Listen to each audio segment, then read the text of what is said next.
Boom! What's up, familia? Dayspring here with a very, very special episode of Power of X-Men because the dead has risen and Laverian Lad is back from the dead. Sean, you silly bitch, where have you been? Back from being MIA. Where have I been? I'm just enjoying summer in Europe, enjoying the sun, enjoying being around here, just kind of laying low off of social media and stuff. But I am not dead. I am very much alive and ready to give my opinions on the latest Marvel movie.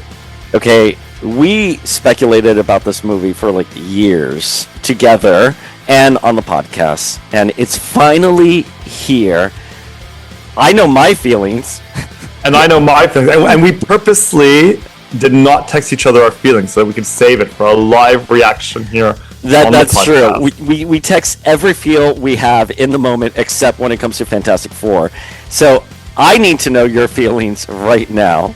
All right, how do we want to do this? Do we want to go like 1, 2, 3, shoot, and then we say, okay, a scale of 1 to 10, 10 being the best, 1 being the worst? Yes, I think that's great. We're a little delayed though, so wait, 1, 2, 3. We're on the same page. Okay. Yeah. All right, we're gonna do it. 1, 2, 3, 4, 5. Ah! Oh! Okay.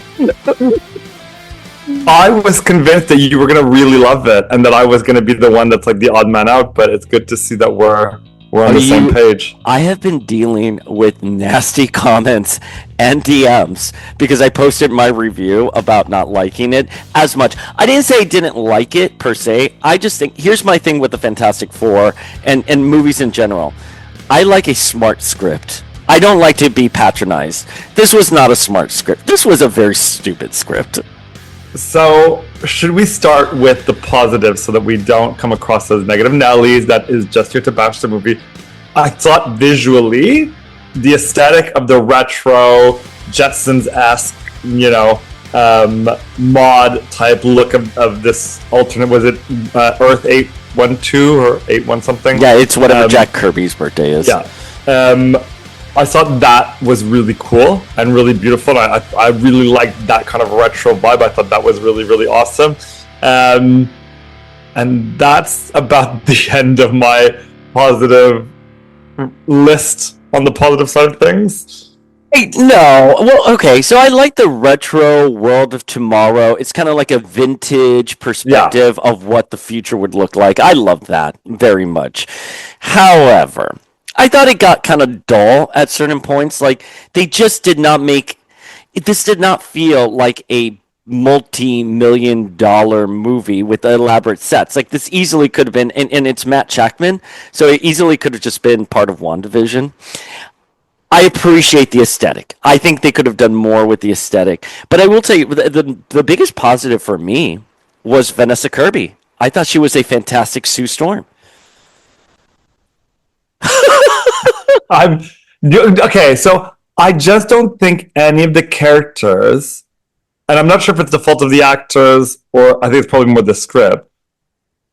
I think, actually, do you know what? And I'm going to steal credit from a random woman that was standing outside the washrooms when I left the theater, waiting for my friends, and she was talking to her friend. She said, it felt like we were supposed to know stuff about the characters from a previous movie that we don't know, and that we're supposed to care about certain things, but it could have worked better as a second movie. And I thought that was a really sage comment to make because, the moment when, and obviously this is spoiler alerts, right? So I'm assuming if anybody's listening to this episode, they've watched the movie. Spoilers from here on out. Yeah. When Sue goes to read, sometimes you being you or whatever really hurts me. And I guess you have to infer that, this issue in their relationship is that he's always looking for the bad things in order to plan against them and this and that. But it didn't really feel like it had any weight because you're like, well, we've just been introduced to you guys. We've had no examples of this happening.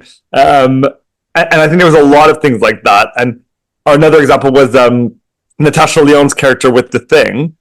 And you're kind of like, well, what was the point of any of that? That was completely useless. It doesn't develop to anything. There's no history there. And she's not the girl from the comics that he falls in love with. Alicia Masters. No, she's not Alicia Masters. Exactly. So you're kind of like, what was the point of that? Although it would have been brilliant if Natasha Leone was Alicia Masters, because I love Natasha Leone. She was also in What If. She was Birdie. She voiced Birdie, and I just love her in general. But Yeah, agreed. okay, I agree with you on everything you just said because you have characters like Vision and Wanda, for example, where you've seen their growth throughout multiple projects. The audience can leave, let's say, Civil War and marinate on the relationship. You can see WandaVision from week to week. So you have time with these characters. You see how good the relationship is, what they're fighting for, and you see the pitfalls with it. So I agree with that random woman in the washroom where she was here, which I love you guys call it washroom, like the bathroom. But I love that she was like, it felt like we should have known more about these characters because a big crutch of this movie was you know who the Fantastic Four are. We're not going to go through the song and dance of their origin story. In fact, they do it like within minutes of the opening montage. Which I think that's fair because I certainly wouldn't want to sit through a huge, lengthy, like them going up into space, getting their powers, wasting 30 minutes of the movie on that. I think that's fine. It's just that some of the emotional beats I don't think hit because we had no connection to these characters as the Fantastic Four yet. So I think it kind of lost a lot of that emotional side of things for me. If we should we go through casting and just talk about our feels on them? I thought for me the best one was probably the Thing, the guy who Really? plays Ben Grimm. No, I thought he was like a prop at best. Eben Moss, I can't pronounce his last name. Backwatch, Eben Moss. Where would you put him then in the four? I would put him as three. So the top one was Vanessa Kirby for me. Second was Joseph Quinn. He would be three, and then Pedro Pascal will be number four. Oh wow! I would have put the Human Torch as four. Yeah. I found him completely uncharismatic. And that's the thing that Johnny Storm is supposed to be, right? Like he's supposed to be brash and outgoing and just kind of this Casanova. And I do get, like I saw in an interview, that the Johnny Storm of 2025 and what's appropriate now is not some womanizing, Lothario, which I agree with. But I don't think you have to, like, you can be charismatic and not be that. And I just thought he was quite flat and yeah, Interesting. Didn't do it for me. Well, here's the thing. Okay, so whatever they said in press did not translate to the movie, just like how James Gunn was talking about Superman and immigration. It's an immigration story. Really didn't translate to what was actually in the film. I will say I was shocked that we did get those elements there where it's like, Johnny loves space. Johnny loves women. Of course, Johnny likes a hot space alien girl, whatever he said. For me, it was the copper tone ad that really threw me off because Johnny Storm in this movie came across very intelligent, very serious.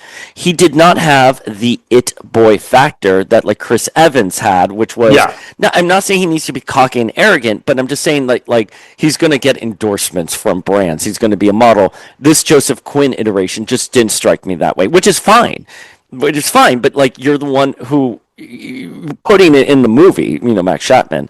So yeah, I mean he felt off. He just didn't feel cool. I don't know. No, exactly. He didn't feel cool. He didn't feel like the charming one of the group that you'd expect Johnny Storm to be.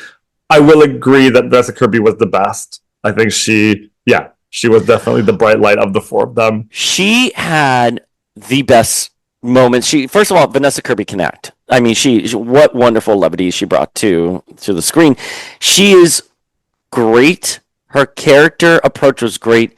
It was a bad script. That is my overall qualm with this movie. It's not the chemistry, even though, again, I didn't think Pedro did a great job. I didn't think Thing was great. They still all had chemistry. It is a script issue. This was a stupid script. Yeah. I don't know why people are just like, it's getting wide praise, and I'm glad. I want this movie to make $1 billion because you know how many new followers we picked up on Power of X-Men over the weekend? Like 300. It is because of San Diego and Fantastic Four. I'm telling you. So when these properties do well, we get better amplification. So that's where my skin in the game is. But I'm watching this movie. We watched it with my best bro, Phil, and he's usually my filmometer on everything, and he did like it. And I was like, okay, what about this is appealing to him? Because I'm looking at the movie, And the second reads like, what's the difference between teleporting a planet and an egg? Nothing. And I'm like, I can think of a few things, like off the top of my head. Like, you can't even teleport this egg across a room. And you want to teleport a planet to a different solar system that just happens to have the same positioning with sunlight? What about the moon? Is the moon going to go with this? We need the moon for tides and weather and for access.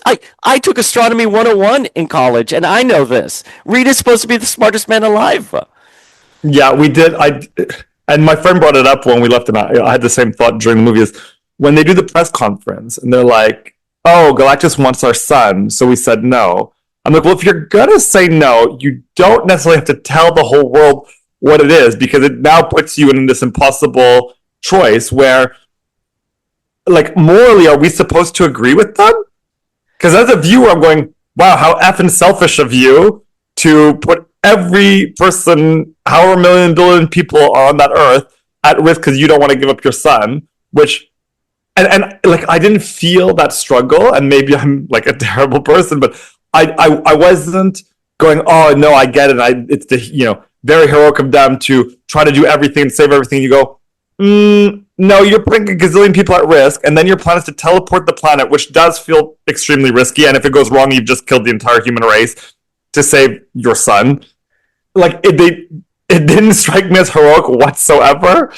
But here's the thing, though. Okay, first of all, they just came from space where they lost, right? And there's a press conference happening. First of all, I'm sure they're tired. They've been gone for a month.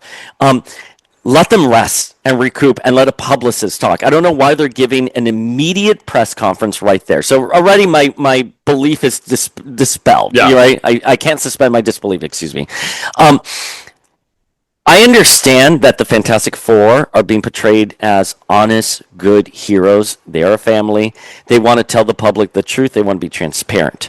However, do you really think, for the safety of your son, for the safety of riots and chaos, Yeah. maybe because you are the smartest man alive, Reed Richards, maybe you deliberately choose to give the news that Galactus wants your son a little later with a little bit more thought? Because, first of all, Galactus doesn't want to kill your son.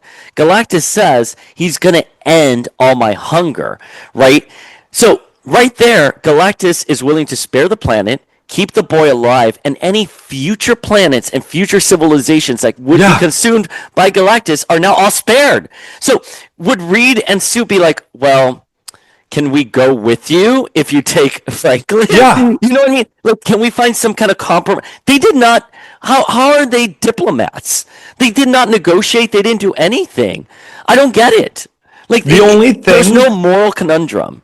Sorry. The only way I could rationalize to myself that it made sense was that in this world, they were like, there are protectors, there are diplomats, they might have achieved world peace, and it is kind of like this utopian society throughout the world where everybody gets along really well, and it is, and therefore when Sue gives her speech about, like, I'm not going to give up my son, but I'm not going to give up the world, like, maybe that's why it resonated, because let me tell you, in this world, it would not resonate, would it? We'd all be like, get rid of your son and save us, I know. Well, again, the natural conversation would be that Galactus doesn't want to kill your son. He's going to spare the Earth, he's going to spare your son, and your future civilizations and planets get spared. So, how do we make sure that you don't get separated from your son here? Again, these are questions that the viewer is posing and the script is not answering. Now, it's possible the script was edited down. There's a lot of editing with these movies, but I just found it very odd that humanity all of a sudden, this bitch, listen, I love Vanessa Kirby. That I've been quoting, we'll face this as a family over and over again. But let me tell you, when she gave that speech to the mob, I was like, I don't buy it. I'm sorry. No, by the way, how are you projecting your voice? You don't even have a mic on you. And like, why would you take your baby out into the mob that wants the baby given to Galactus? I've been like, that's cute. Give me your baby. Well, in theory, she could just put a force field around herself and blow everybody backwards, right? If anybody tried to do anything. So that's true. That's true. Like, I would have my produce ready to throw at her. Yeah, but it didn't strike me as believable. It felt really like, as a viewer, I was like, I can't get behind these heroes because it feels really super selfish what they're doing. And like you said, so Galactus goes, he's gonna, he's got the power cosmic. He is my successor. Da, da. Wouldn't you go, well, what does that mean? What, like, if he's your successor, what is he going to become an all powerful god? Does he have to eat planets? Like, what does that look like? Talk to me about the future. Where do you see him? Yeah. Is this baby going to eat our planet? Like, are we going to raise a planet-eating baby, and its first bite is going to be Earth when it's 21? Again, like, they did not come across as an intelligent, well-thought-out team. They did not feel like scientists. Here's a hot take. They felt like overlords. Like, they felt like they ruled the Earth, and whatever they said went. Like, Earth had no sovereignty over itself. It's whatever the Future Foundation said. Yeah. And I was just like, fine, if you can convince me that these people are so smart, that Sue is such a rational mind, that Reed is the smartest mind, that Johnny's so charismatic, maybe we'll have a conversation here. But I don't know. You know what this movie also felt like? Can I be honest? Yeah. It felt like a little mean. It felt a little Disney Plus shooting during lockdown. That's the vibe I got from this movie. Yeah, I could see that. Like, it felt like it was like a very quarantine set. It looked like Disney Plus quality. Everyone was like, "Oh, the visuals are beautiful." They weren't bad visuals, but I didn't think they were stunning. Wait. There's a difference between the aesthetic. I thought was really beautiful. I think some of the CGI was questionable, and that, like, there's, I don't know, I'd seen on the internet where it was like, why does the Silver Surfer of 2025 look worse than the CGI of like the Silver Surfer from whatever, the mid 2000s? And I was just like, oh, it's probably just not gone through post production or whatever. No, I do think the Silver Surfer from the original Fantastic Four movies looked better done than the Silver Surfer. And like Galactus, while I'm extremely happy that he was done in his Galactus way and not some sort of just cloud, I also thought he looked quite computery and computer animated. I don't know if he's computer animated. I don't know how they animate like that anymore. But he didn't look super. Like, he kind of looked like it could be in a video game. Yeah, that's fair. Okay, wait. Let's break down those two characters in particular. I want to give Julia Gardner her flowers because I thought she was phenomenal, and I don't feel that she was polarizing at all in the movie. I think Silver Surfer, Shia LaBeouf was fine. I think her performance was haunting and ethereal. My big question, though, is if you're gonna give her and Johnny a romance plot, why not do Nova Frankie Ray? Yeah. Which is a herald of Galactus. This is an alternate universe, and canonically in the comics, they have a relationship, and you could have spared Julia Garner, who did a phenomenal job. You could have spared everyone the online discourse leading up to this film, because once you see this film, you're like, oh, okay, it's just an alternate world, Silver Surfer, no big deal, great. But if you're going to give the romance subplot, again, it's Johnny and Frankie. I don't get it. Why go that route? I'll play devil's advocate. No, you're going to say the fire. They both have fire powers. No, I'm not going to say that. They would like it. Sorry, go. It's if it was Frankie, he'd have to come to Earth and then found her and make him his herald. So alternate universe in the MCU. Okay. So you can make whatever history up you want. So Nova comes from another planet. Yeah. Fine, I'll buy that. I don't think that both of them being far is an issue. I also just don't think, like, what was there wasn't really a romance plot. Like, it didn't go anywhere. It wasn't a thing, really. It's fair. I think my wonder is, I'm not super familiar with the Shia LaBeouf version of the comic that from a different, it must have, Earth X. I guess the question, like, I thought they'd do something different, or I didn't know her history, but I was like, oh, you kind of it is just Norrin Rad's story that you've now just made Shia LaBeouf's story, and maybe that is the version of Earth X. But I was just kind of like, oh, okay, there's nothing different about her than regular Silver Surfer, which I thought was a little weird. But I do agree, I think she did a great job, and I do think haunting was a really good adjective. Because I did think she seemed very ethereal, very otherworldly, very kind of spooky. But she She had the same exact. I'm sorry to cut you off. She had the same exact plot from, except with Johnny in lieu of Sue from Rise of the Silver Surfer. It was same exact plot. Falls in love with one of the members, infatuated by one of the members of the Fantastic Four, and defeats Galactus. Is the one to deliver the final blow to Galactus. Yeah. It was the same exact plot. There was nothing. They did not reinvent the wheel. Sorry to cut you off. So yeah, so I don't know. I I I would imagine it's probably the last we're gonna see of the Silver Surfer then in the MCU. I don't know. I mean, like, okay, so here's the thing. With Galactus, why like, again, like the plot, like, we're going to separate him from his ship, teleport him eons away from our galaxy, and he'll never find us again.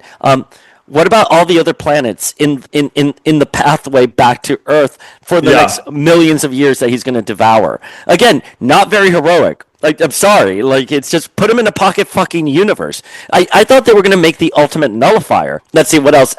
Galactus, like, can scan and see the baby everywhere, but their big plot was to switch the baby. I thought that was a joke when they did that. You're going to switch out the baby, and you don't think Galactus is going to look down to see that the baby's not there? Well, we could see that he could use the eye beams, but I guess it's like they don't know that he could see like that. Yes, they do. He knew that the baby was special. Sue, like, when they got there, he was scanning them, and he scanned on Sue's stomach, and Sue was like, "Oh my goodness." Yeah, but maybe he had to actively do it, and they assumed that he already did the scan, and he wasn't going to do it again. I don't know. I like that's, for me, that's not the most egregious thing that happens in the movie in terms of, like, making a script that asks a lot of the audience to fill in blanks for you. Yeah.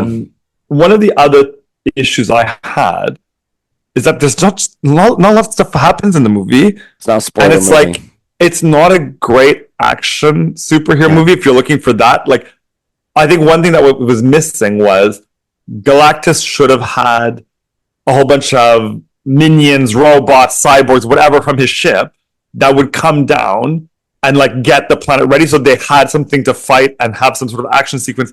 I mean, you barely get to see them use any of their powers in the entire movie.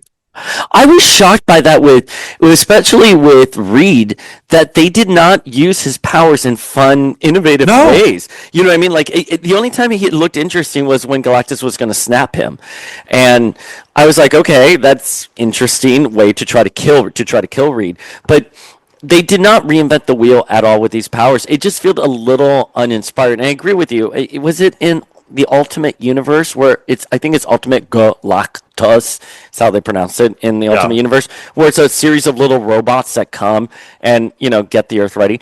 I also think you needed to establish that, back to the woman in the washroom, where you needed to establish that Galactus was a threat. Like, sure, they show him blowing up some random planet, but for all intents and purposes, there was no one on that planet. It didn't look anything. They mentioned that was slightly bigger than Earth, like, fine.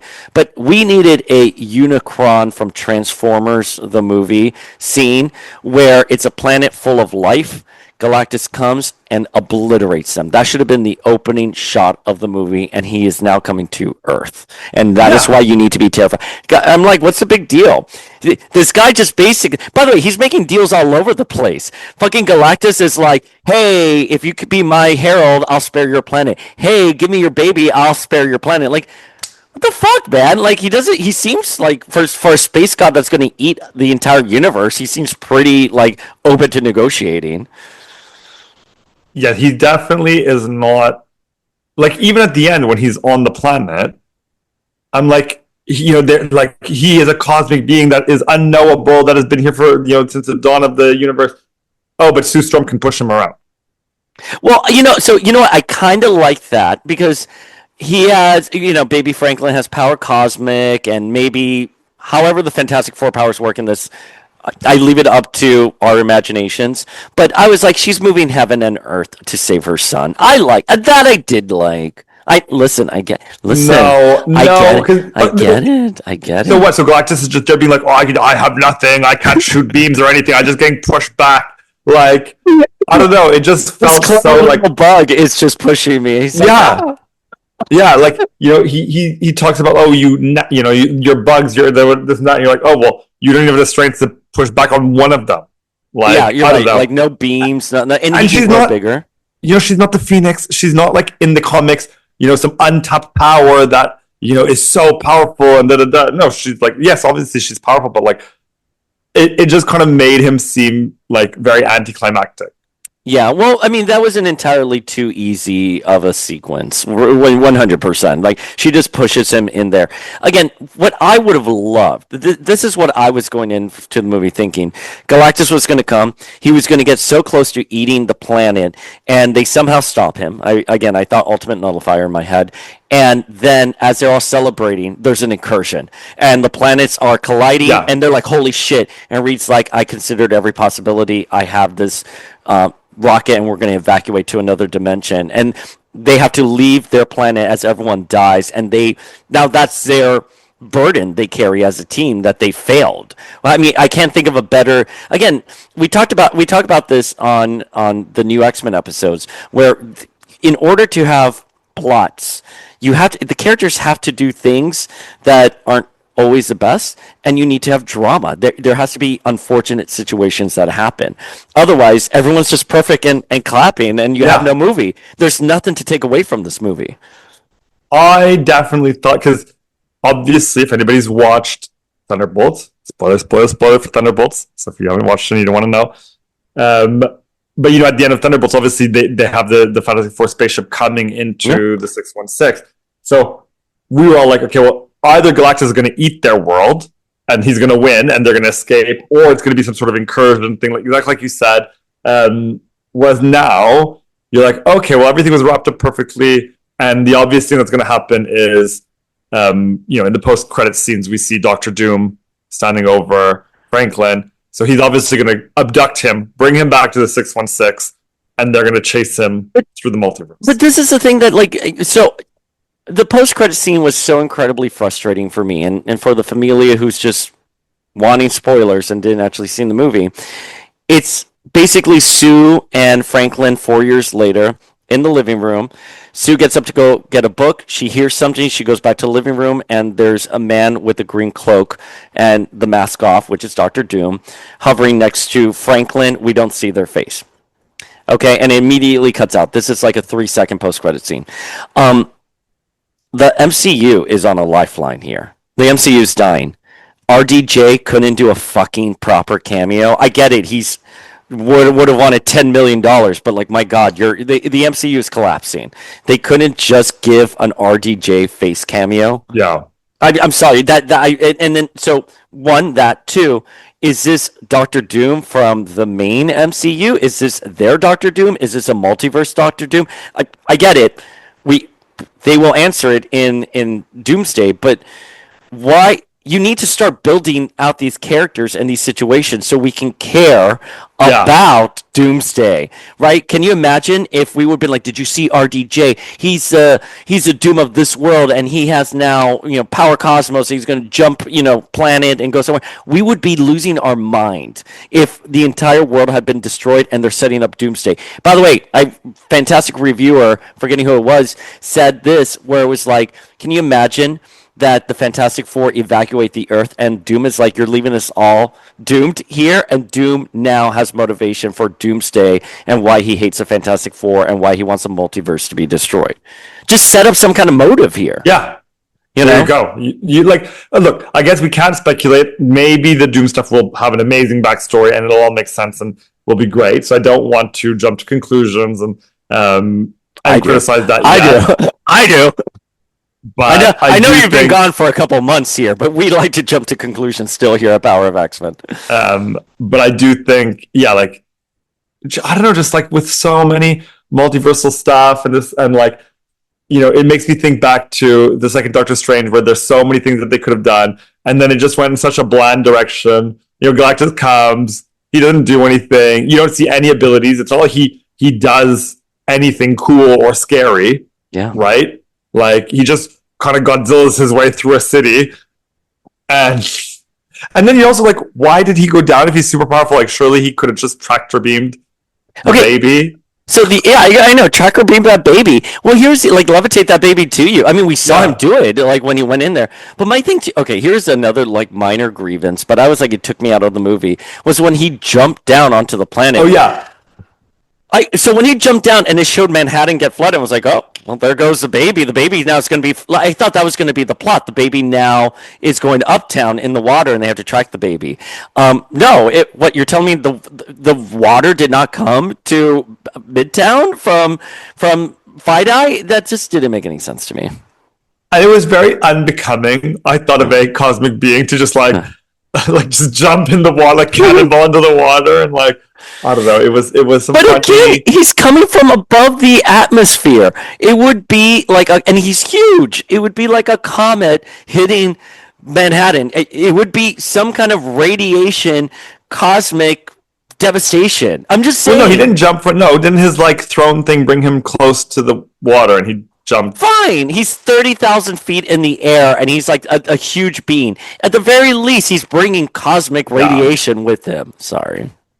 The he's bringing germs. Sorry, Co. Yes. So we've agreed. Galactus, a bit of a wah. I do like how he was rendered, though. I do like how he was rendered. Do you? That's what I was saying. I think he looked like he was in a video game. I think he looked like a video game boss. Yeah, no, that's fair. That's fair. But I do think he's better than a cloud. Better than a cloud. Oh yeah, yes, better than, and you can do it. You can do it. Like something that also took me out was Johnny Storm. I mean, correct me if I'm wrong, and I'm pretty sure I know enough about the Fantastic Four. He's not a genius, and it's like, oh, he's figured out this like the entirety of the Zenlaw language by himself from a few messages in a few days. Oh, and he's taught himself to speak it. You know. Oh, and by the way, from those messages, he's managed to obtain Shalabal's entire backstory. Like, it just felt so unnecessary. One, like maybe you could go, okay, I've translated, with the help of the computer or whatever, the message. But there's no need to be like, oh, and within your messages, I decoded your backstory. Like, that really brought me out of it, and we were just all there, like, kind of rolling our eyes to each other. Like, surely it would make more sense to just have her explain her backstory in a tender moment between them that would make it at least seem like they have some sort of connection, because she's opening up to an individual for the first time in a gazillion years or whatever. That was, again, to go back to your bad writing. Yeah, it really took me out. It's poor writing. I agree with you. I don't mind. I want to be very clear, because some people on DMs were kind of accusing me of this. I do not mind that Johnny Storm is supposed to be different. That I am fine that he is not a cocky, arrogant bastard. That he's a smart guy, and this is why he's part of one of the most brilliant minds on the planet, which, again, like, Reed, really, like, I just think, like, they're all, talk about nepotism here, like, my wife, my best friend, and her brother, like, no, okay, whatever, but, I just think, like, the script did not allow for, like, something that felt organic. It was just, like, a put-together script for TV, and Johnny also felt a little uneven to me, not only because, again, I don't think he would be in lieu of, was it Brooke Shields who's the Coppertone baby? Was Brooke Shields, whoever the Coppertone baby is, I don't believe that he would have done that, A. And B, his powers, I didn't quite understand how they worked. Like, he was carrying children, when he was flame on. So can he control not burning people? Like, his clothes weren't burning, he was holding thing, he was rescuing children. Well, I guess he can turn certain parts of his body on, so like, he wouldn't have his hands on or his chest when he's like rescuing the baby. Right, but like, there's fire still here. Like, I'm still gonna get burned. Like, I mean, by the way, I'm fine with it. I just explain it. Take the time to explain. Yeah. Just take the time to explain it. That's it. I don't know. Like, these powers aren't hard. He turns on fire. He burns things. So logically, if you're going to be like, oh, he can not burn things, explain it. I don't know. Johnny Storm was very uneven to me. I liked Chris Evans better. Oh, I like Chris Evans better. Absolutely. I think Chris Evans did a better job. And by the way, he doesn't need to be one of the most brilliant minds on the planet. He could just be a dumb, good pilot. That's it. Yeah. He's like a Han Solo. That's fine. Let him just be dumb and pretty. Like, I think that's the thing. Like, for me, Johnny Storm is a big personality. And like, you're saying you don't believe that he would be the Coppertone. I think the Johnny Storm of like who he is in the comics would do that. I think he Oh is a yeah. showboaty, like wants the attention, wants to be on the cover of magazines, and that's kind of what was missing for me a little bit in his. And hey, if they want to do different, people are entitled to their opinion. If they like him this way, more power to you. I thought he was pretty bland. I thought he was really bland too, and that's the thing. Again, I'm not arguing that in the comic books he wouldn't be, this hyper big personality, blah blah. I just don't buy it for the context of this movie. Kind of reminded me of Man of Steel, where they spent the entire movie trying to say how this Superman is so different than any other iteration of Superman we've seen, and then at the end he's wearing glasses and going to the Daily Planet, and everything's just fine. I'm like, wait a minute, you just spent the entire movie telling me he was different from. This isn't your grandpa's Superman. Similarly, here, this is supposed to be a new, more realized Johnny Storm. Just felt a little odd to push on some of those weird traits that the actor Joseph Quinn did not put in there. But I thought Pedro Pascal was awful, and I like Pedro Pascal. I loved him in season 4 of Buffy, that opening scene. Really loved him with him and Sarah Michelle Gellar. Love him in The Mandalorian. I saw The Materialist. I am Pedro Pascal. He's probably one of my celebrity crushes. I really like Pedro Pascal. Not an issue with the actor, but I just didn't think his read was convincing at all. So what was the issue? Because I probably would have put him second, right, in terms of the four of them, the one I thought did the better job. What didn't you like about him? I just thought it was interesting. His approach with Reed was interesting. That he did not kind of have that quirky charm that I would expect Reed to have. And I also think and this is again, maybe this is more towards scripting, which is he did not come across intelligent at all. Again, I don't know how you can deliver the line. What is the difference between an egg and a planet? Nothing. An ecosystem. The fact that there are little living things all over it. Things are moving. And you have to account for movement. Maybe I don't know how teleportation works, but and the planet is on an axis. I can think of just a few little things, and just kind of the thing. He had said something. And then he started going to the chalkboard and started writing it. And I just thought it was overacting for saying something really simple, which is maybe, I forgot what he said, but he's maybe we teleport. And he writes out this equation.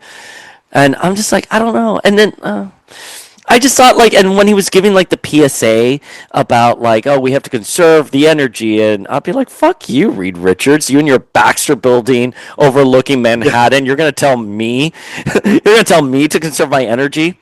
Oh, and then moving everyone to subterranean. Go to Jersey. The people of Manhattan would rather be underground with Mole Man than go to New Jersey. I'm sorry, Galactus can step his foot and squish you like ants. Yeah. Right. Okay, there we go. That's my rant. No, I definitely agree with that, and I do think, let's go back to his comment around you got to turn the power off into that. Again, as a viewer, I'm there going, okay, the only way this makes sense is if they are in this utopian kind of world where everybody's at peace and everybody's a good guy, and they've created this amazing world where everybody's collaborative. Because you're no, the world wouldn't work that way. I mean, we went through COVID. We know people didn't always listen to rules and do the things that they're supposed to do. It's just not realistic. So I'm there now filling in and going, do I suspend my disbelief enough to buy that premise that they're in an amazing world? And if that's the premise that we have to buy, shouldn't you have spent maybe a few minutes establishing that? But they're not in a perfect world, because Latveria wouldn't even be at Future Foundation. So right there are people who are disagreeing with them. Yeah. And again, I agree. Establish, do the world building. Again, it boils down to the script. For any grievances I had with The Thing, with Mr. Fantastic, with Human Torch, I felt all four of them had good chemistry. Good chemistry. You're not going to... This is a cast that liked each other. It boils down to world building and scripting. It was just not a smart script. And it kind of just I don't know. I see people praising this movie and being oh, the MCU's back. This is the best Marvel has ever done. And I'm I just don't think that this is not a smart script. This is not genre saving. How far have we fallen as a society here? That's the thing that just kind of gets me. Are we accepting, what do you call prison food? What's that prison mush? Are we expecting mush and calling it filet mignon? And it's not. No, but Sorry. interesting. I would say because we didn't do a recap of Thunderbolts. Like I thought that was amazing, I thought and I thought they Thunderbolts did was a a great movie. Agree. fantastic job there. And you cared about the characters in Thunderbolts. Like they were believable. They all felt like they had flaws, but equally you felt like they were growing and were becoming more likable. Yeah, so I'm like it's a shame that Thunderbolts didn't do great, and Yeah. that this one is getting well. Is it getting good reviews? Yeah, I I thought think it had Rotten unanimously. Tomatoes. It had like good reviews on Rotten Tomatoes. Yeah, Um, unanimously, people seem to really love this movie. And the box office, I think, is strong. Everyone's like, oh, it's beating Superman. It's not beating Superman by much. Like, let's just put things in. But now everyone's turned against Superman. And Superman, like a week ago, everyone was so excited for it. And now everyone's like, Superman sucks. Fantastic Four is kicking its ass. And it's the box office, as of right now, is a nominal difference. We're not so I talking haven't huge league. seen Superman yet because I was on holidays when my friend went to see it, so now I'm kind of like stuck with no one to go watch it with. Um, but yeah, I don't know. I would say, to be honest, I'm more excited to see Superman than I am to see the Fantastic Four. I think Superman was a good script. It's not a flawless script, but it's a good script. And again, the movies are shockingly similar in the message of hope and stuff like that. I just think Superman was a bit more realized. And in fairness to Matt Shackman and Marvel here, they have an entire world they're dealing with. Again, I think they should have lent itself more to action. And it's exactly what you just said, which was Galactus should have little robotic minions and they should be fighting them. And there should be planets exploding and have fun with this material. Yeah, And they didn't seem that they did. But again, I don't know. I mean, maybe Marvel is just playing it overly safe because we know how the internet acts in 2025. but Maybe wouldn't Safe be a less cerebral, more action movie? I thought this was safe. I thought this was a very safe movie. I think having a superhero movie where there's almost no action is a bit of a risk. Interesting. Can I give you another hot take? Of course. I think the Rise of the Silver Surfer and the first Fantastic Four with Jessica Alba, they were better scripts. I And agree. I think they were more fun. And they I were don't more know. fun. I think fun. I agree. I'm like that bitch from Whatever Happened to Fun? Yeah, and then you fall out your Not window. anymore. Like, I did not find this to be a fun movie. I don't need to rewatch this movie. No. And you know what? Like, again, the friends I was with, like, the lights came on, we're waiting for the credits to roll, and they looked at me and they went, no, it was kind of boring, wasn't it? I was like, yeah, Mhm. I thought the exact same thing. So I do hope it does well. So Yeah, despite same. my review, I hope it does really good. I hope, yeah, it reinvigorates some of the MCU and gets people excited for Doomsday, which I am holding out hope beyond hope that Doctor Doom is going to be amazing, that the story is going to be great. Um, but I'm not as I'm. I remain cautiously optimistic. Let's put it that way. I love the phrase cautiously optimistic. I use that for everything. Wait, can I tell you something fun? I meant to tell this to you. So, we had some Marvel Legends reveals in San Diego over the weekend. Oh, I And did see that Rachel Summers, you and Blake, finally, finally, I finally, have to listen to an episode of you complaining for that another year's gone by. it was so funny because Hammy messaged me being like, "You have to react to this." And as I was doing the reaction and whatever, I had a moment when I was trying to film it. But the source who kind of gave me all the heads up for the Marvel Legends last year, all of which have been 100% accurate, gave me a new list. And on that list is Doctor Doom 2099. 29. Yeah. No! I mean, not that I collect Marvel Legends, but I might have to buy that one. And it Yeah, better and be the blue cape and not yeah. the effing ugly red cape that they switched him halfway through the series. Well, it has to be the blue. I agree with you. But I just thought of your ugly mirror and how you're going to super glue that shit I too. will 100% get it. Anyway, Well, so that's exciting. we'll do another episode for Marvel Legends reveal. So yeah, I'm sorry. There are people who like this movie, and again, I guess I'm not saying I don't like the movie. And when I just gave a horrible review, I'm proud this movie is doing well. and it's invigorating the fan base. Marvel is in desperate need of it. I'm worried that it's a small vocal minority and the movie's still not going to perform to levels it should. However, I wanted to do well, but it wasn't my cup of tea, and I like that people are enjoying it. I'm here for the party. I'm here for the fantastic party. I'm glad people are enjoying it. But here's the thing. So it came out, what, like a few days ago, right? Yeah. So I saw it in, not even a theater near my house. I saw it in like one of the most central London theaters, just off of Piccadilly Circus. And the theater was pretty empty. And I saw it like today, Sunday afternoon, and it was not, it's opening weekend, and it was really not busy. Yeah. So I kind of like in comparison, when I saw Thunderbolts, actually, I saw it opening weekend, and I think there was maybe like 3 other people in the cinema other than me and my friends, which I thought was really shocking because it was opening weekend. But I think it's gone are the days. I remember when I'd go see a Marvel movie on opening weekend, like it would be packed, and there might be somebody in cosplay, and it was much more of an event. I mean, you would be in cosplay. You would be in cosplay. Oh, well, no, not for a theater showing. But like, do you remember when Endgame came out? I mean, that was the crowds. It was like electric. It was then this opening weekend, a big Marvel movie, like objectively bigger than what you'd expect Thunderbolts to do, right? Because Fantastic Four is a flagpole like IP of Marvel versus Thunderbolts. You'd have to be a bit of a comic geek to know who they are, right? And the theater was pretty empty on opening weekend, which to me, I was like, oh, that's a bit shocking, I would say. My theater was pretty empty as well. I believe Phil bought the tickets like the night before, which again, for a Marvel movie, I mean, and I'm thinking of Guardians. I'm thinking of other movies that aren't the big Avengers movies, but like Winter Soldier, Civil War. Those were, you could not get them, the day before. Yeah. And my theater was also empty. People booed at the last credit scene, which is just basically the cartoon. The cartoon. No one should have waited for it, but people booed it, and I was like, "Damn, it's a different world we live in now." I think what's really shocking to us is that we experienced the highest of highs with Endgame, and we thought, "Wow, this is just because we have been fans our entire lives. This is only just the beginning." And no, that wasn't that was as good as it gets. So now I think it's just a different landscape. It's a different audience. Superhero movies, representation, character stories are different now.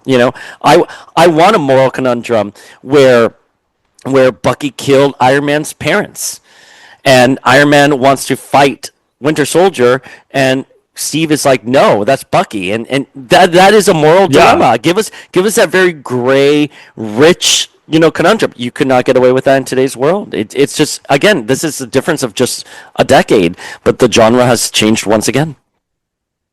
Well, I guess, like in Fantastic Four, was the moral conundrum supposed to be, do you give up your child to save the world? But I was like, it doesn't feel like a hugely conundrum that I'm going to ponder long to decide which one is the right answer.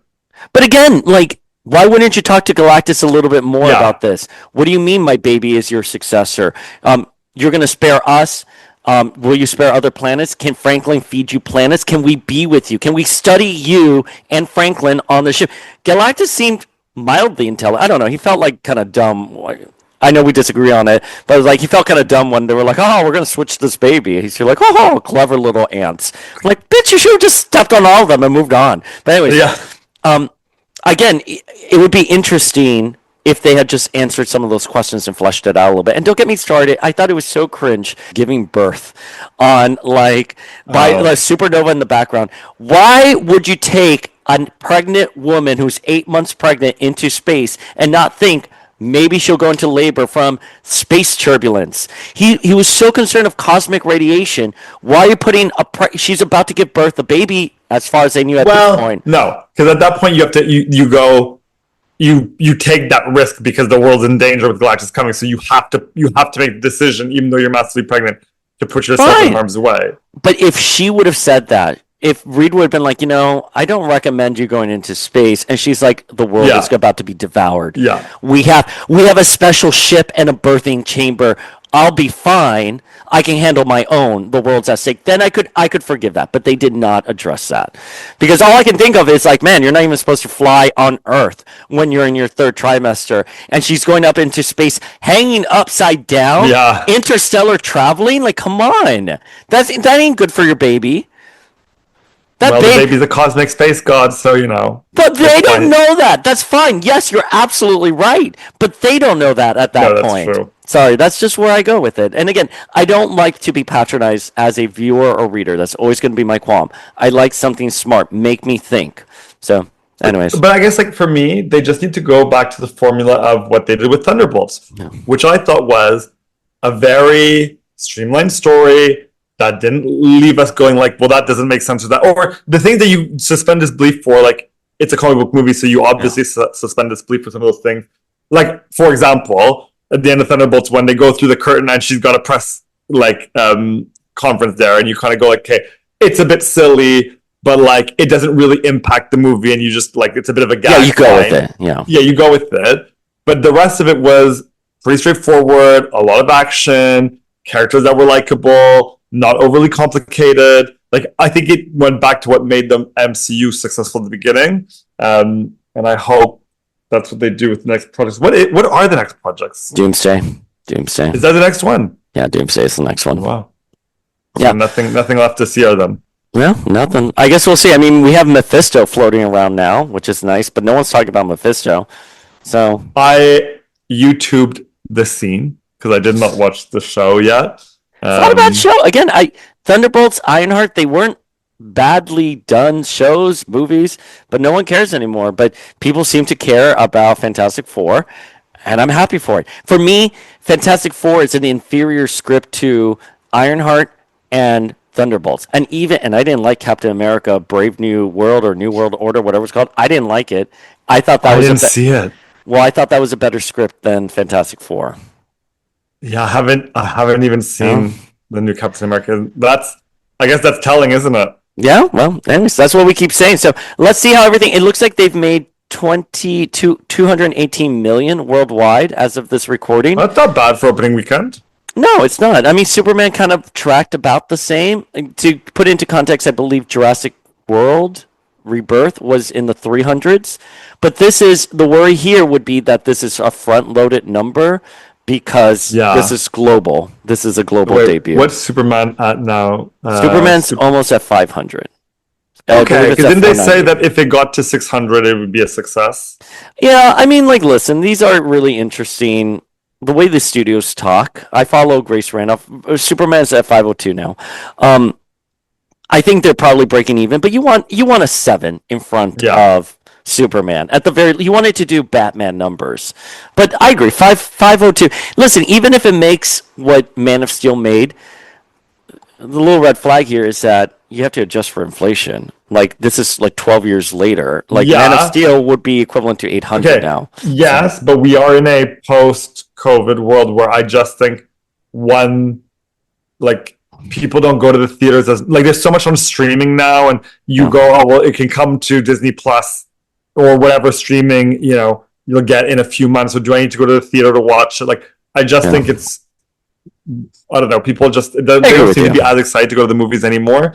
And I do think that superhero movies have they hit their climax and they're on the down kind of turn. So I just don't think a big superhero movie is going to do the same thing that Avengers used to do, with the exception of maybe Doomsday when it comes out, that people will, I think people will go and flock to it with the let's give this one a go and hope, the same way that they went to go see the Deadpool movie. Yeah, but here's the thing though. Wait. To give credit to Avengers and all of these other movies that have done exceptionally well, it's because they took their audience seriously. They built up stories across multiple movies.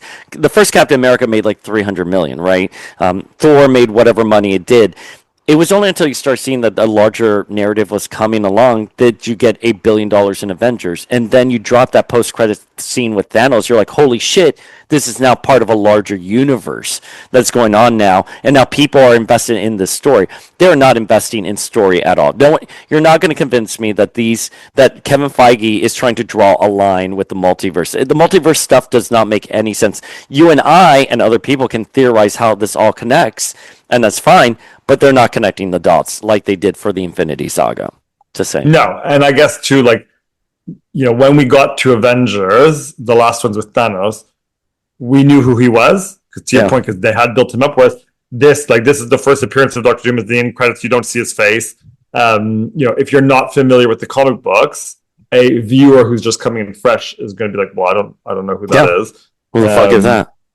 So yeah, I do think there's probably I think they missed a trick, like you pointed out, that between now and Doomsday, they should have had a few different either movies or shows that he popped up in a little bit, so we could start to go like, oh, he seems kind of dangerous. He seems like he's putting his fingers in different pies, and maybe his plan is going to come together, and they're going to have to just do all of that now in the Doomsday movie.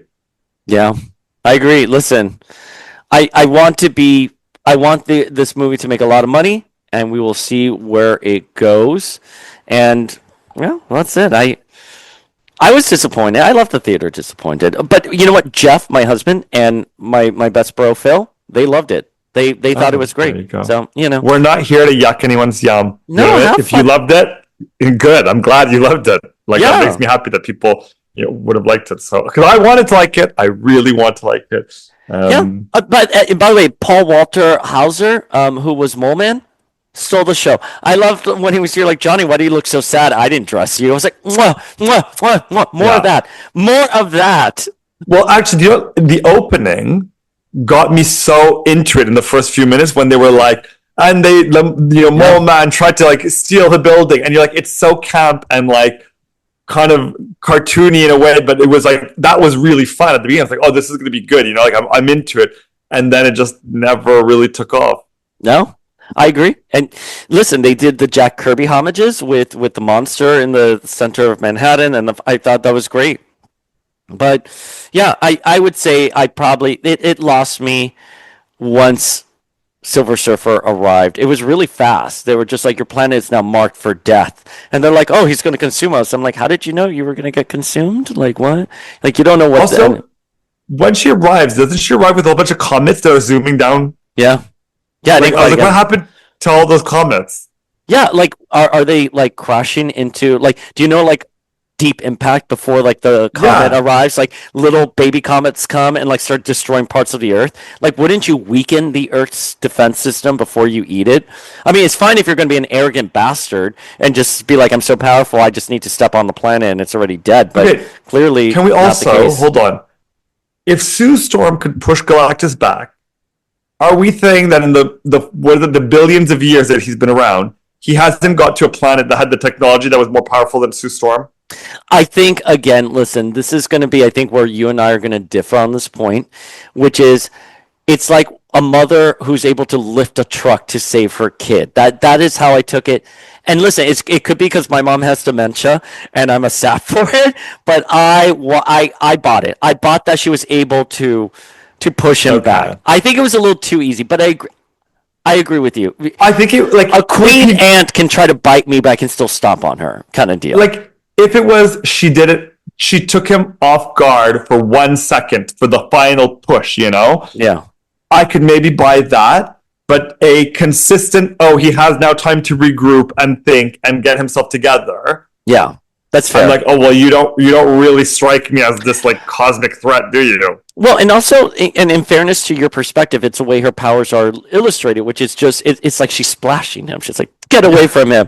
And it's like someone pushing you like that, and you're like, like, eventually you're going to be like, smack, you know what I mean? Yeah. Like, it's not like she engulfed him, it's not like she engulfed him and like brought him down, right? Kind of like how Wanda did with Thanos, where Wanda's magic, like, engulfed him. Here it was just kind of like she was like squirting him with a water gun. But that's more, but like Wanda to Thanos power level, you go, that's believable. Yeah. Sue Storm to Galactus, not believable, or at least believable for you caught him off guard for 1 second, and that 1 second was enough to push him through the portal, which is okay, then I'd be like, okay, fine. But a consistent for like 5 minutes straight, she's pushing him, and at no point has he been like, okay, I'm done with this. Like, I'm just going to blast you with a cosmic blast because I am some universal threat, you know? Agreed. But, hey, Listen. how. Justice Anyways. for Galactus. Justice for Galactus. You know what? Galactus was right. He should have eaten your planet. Yeah. He should have stolen your baby and eaten your planet. And I do And then- think had he won, and that's where the ending would they flee, I think it would have been such a good tonal shift from a very bright movie that was like, you know, the aesthetic was very bright, cartoony, pops of blue and white everywhere, you know, to a wow, like I didn't see that ending coming. Well, and also because I'm sorry, I don't know why I'm raising my hand, but also because the world of tomorrow, that was the idea, right? That people during that space age era, they were prepping for war and nuclear devastation. Like there are dark underbellies to that very idealistic future. So again, it's sort of like I think they played it safe. I think they could have gone darker. I think they could have had something to say about a world like this and why it's not worthy of survival. Your Fantastic Four overlords lied to you. You can't teleport a fucking planet, and Galactus is going to eat this, and they're not going to give up their baby. Which, by the way, I want to be very clear. I would not give up my baby. I would not give up my baby. I'm like, sorry, world, I'm leaving. Good luck. But I get it. It's a superhero movie, and I don't know. The one last thing that bothered me? Yeah, go for it. When the thing goes, the best cookies are those black and white cookies, and then you see them buying the cookies, and they look dry as fuck. Those cookies, like I thought that too. I was like, those cookies don't look good. They don't. They look like you take one bite, they crumble into a whole bunch of crumbs. Like, find some big juicy cookies that are moist and that split and like. The prop department failed. What an insult to the black and white cookies of New York City. Just the real justice is for black and white cookies. Go get a black and white cookie that's delicious and tag Matt Shackman in it, because I agree, it wasn't good. I'm so glad you noticed that, because it took me out of the movie as well. I was like, those aren't delicious looking cookies. They looked so bad. Agreed. Anyways, that was it. That was my final point. Sean, you silly bitch, where can people find you or not find you anymore? Are you ever going to come back to the internet? You're not coming to New York Comic Con. I'm not coming to New York Comic Con this year. I haven't done any cons this year, actually. I didn't do any of the MCMs. My Instagram is not, well, it's just kind of inactive. I've taken a step back from social media a little bit. It's fair. Just to regroup this year. So I don't know. I mean, you can go to Ledberry and Lad. You can find stuff there. I post once in a while. I got drunk and was on holiday like last month. That was the last thing I did. So yeah, you could look there. But maybe I'll show up on Powerbacksman as new exciting things happen in comic book world, and I can pop in with you and give you my opinion. We would love that. All right, Familia, you can hit us up at Power of X-Men on Instagram, and we are going to be at Books and Books on Tuesday, July 29th in Miami, and specifically Coral Gables, with Lenore Zan, a.k.a. Rogue, and we are going to be discussing her memoir, A Rogue's Tale. And that's it.